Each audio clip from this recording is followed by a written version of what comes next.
Hello everyone, it's Mustangofold. I'm going to give you a tour of the new Guardian farm. It has a name.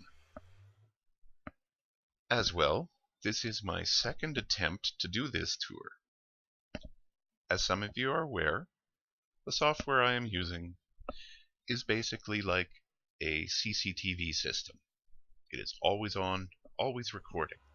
So I spent approximately a half hour this morning doing a tour of the Guardian farm interior.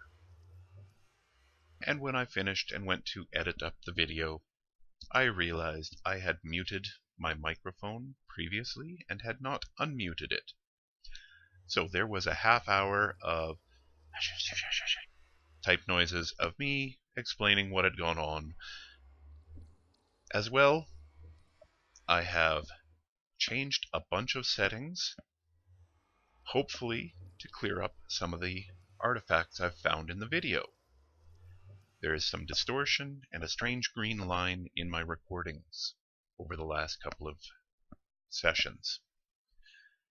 They were not visible when I uploaded them. They were only visible once I went to a large screen and viewed it.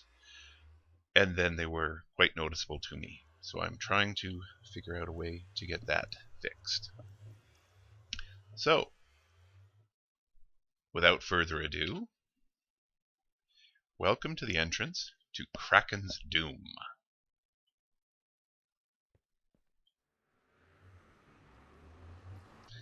Welcome to Krakens' Doom. Take what you need, but please restock the crafted items. Our next step, on the left and on the right, will be future mining sites. Now, these 3 chests are just leftovers. They will be getting removed. There's no need for them in here. This is meant for people to come in, craft up some items, maybe spend some time to allow the Guardians to generate more items, and then move on. This system mirrors itself on each side, so I'm only going to show you the right side. Once we turn to the right, we have prismarine crystals in 2 storage bins, along with a crafting bench in front of the first bin.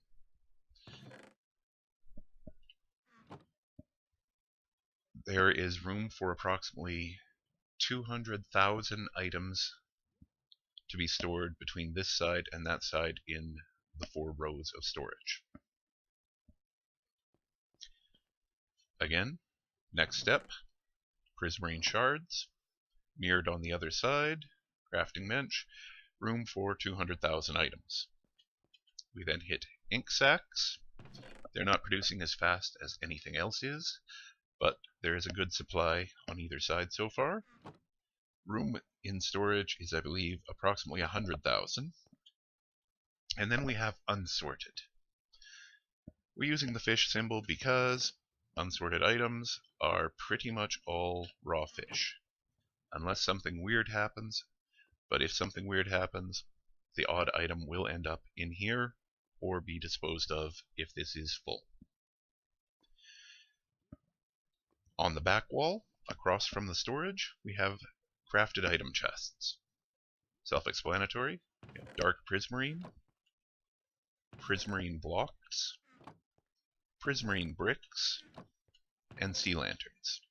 I've been crafting some items so that there's a small baseline of storage, so people will hopefully know what I'm talking about.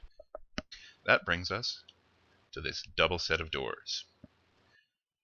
This leads into the industrial section, the behind the scenes. And I've realized I have put them out of order.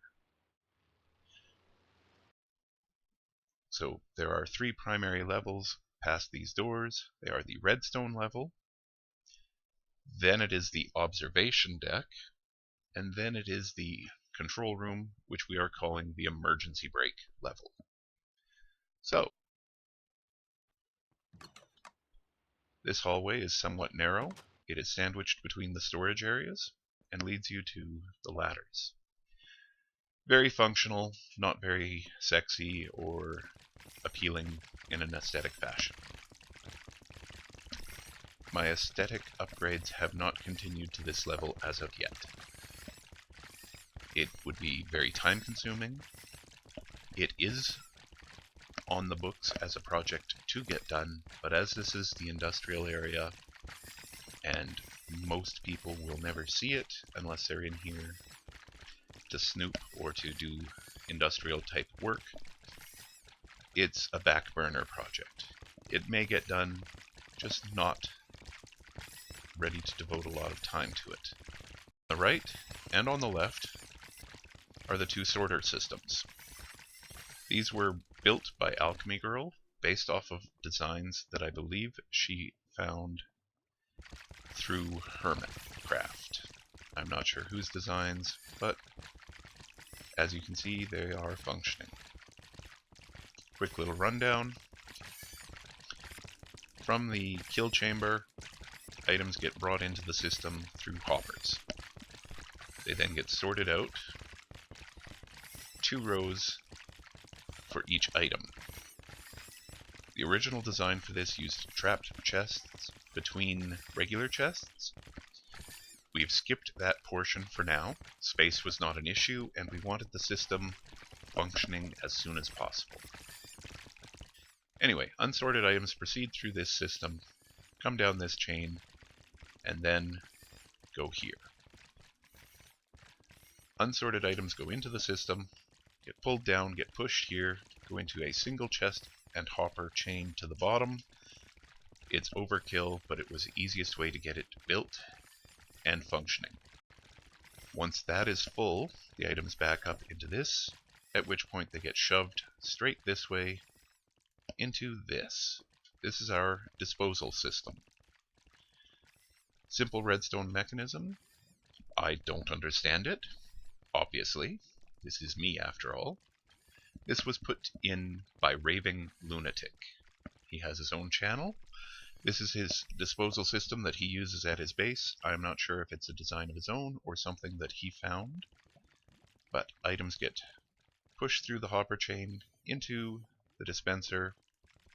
That whenever there's an item in there, it sends a signal. Dispenser throws them into a lava pit. All items are then destroyed. Very simple, very efficient, and very quick. It should have no problems keeping up because the entire system is mirrored.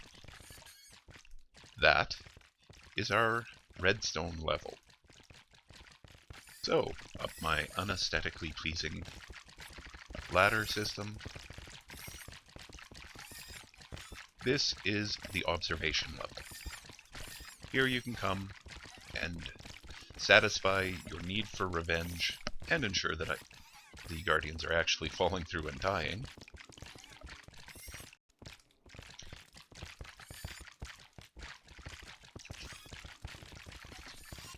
This is the lower level of our control room. This is the extent of my redstone knowledge at this point. I was able to put a lever in, run redstone along to both back sides, into 2 redstone ladders, or towers. They're oddly shaped, but that was so that I could get around within the design. This is the upper control room, or control deck. This is where my redstone goes. This side is very simple, comes up 1 tower, runs along here, powers these 6 pistons. On the other side, running a single tower did not allow for all the pistons to activate. I believe it activated 4 or 5 of them. So I built a second tower as opposed to putting in a repeater. Let me demonstrate what the shutoff does. Pistons are now closed. Redstone is activated, travels up, runs across, activates these 6 pistons off of 1 tower. Redstone signal was not strong enough to do that with just a single tower on the back wall. I would have had to add a repeater or run a second tower. I figured material cost running the second tower was just easier.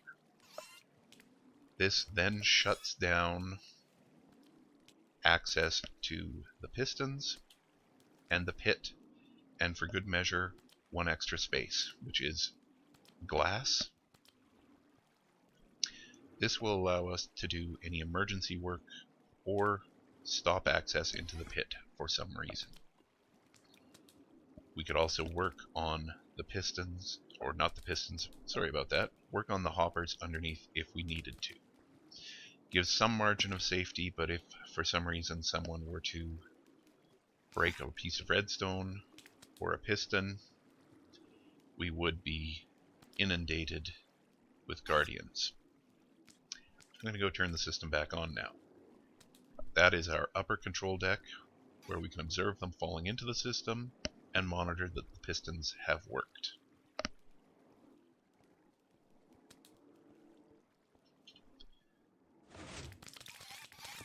Short little bit burst of lag when I reopen the system, and down they come. At the observation deck, you can then see how they're moving. With a 4x4 pit, this would have been much more efficient.